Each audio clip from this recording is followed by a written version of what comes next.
हाय मैत्रिणींनो, आपल्याला बनवायचा आज मुंबईचा वडापाव.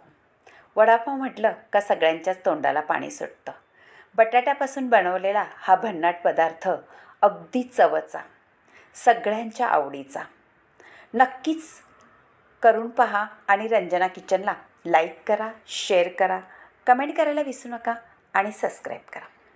वडापाव कसा बनवायचा हे तुम्हाला मी सांगणार आहे.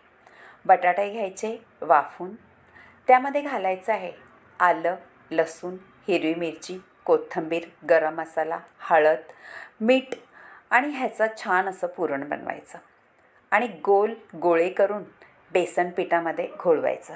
बेसन पिठामध्ये आपल्याला काय घालायचं आहे? बेसन पीठ, हळद, मीठ, थोडासा सोडा आणि तुम्हाला वाटलं तर लाल तिखटही घालू शकता. असं घोल बनवून आपल्याला बटाट्याचे वडे म्हणजे गोल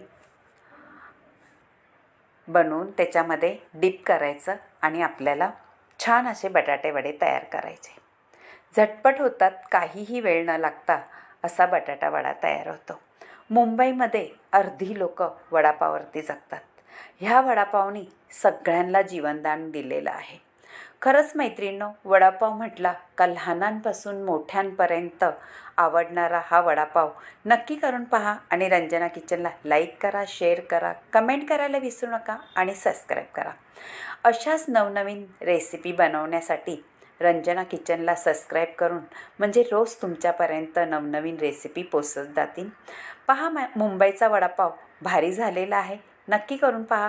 बाय मैत्रिणींनो, भेटूया आपण अशाच नवनवीन रेसिपीमध्ये.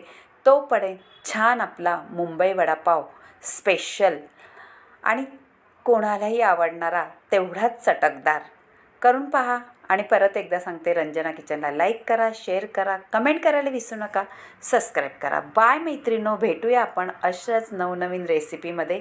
तोपर्यंत बाय बाय. मस्त खा, स्वस्त राहा आणि मुंबईच्या वडापावला लाईक करा.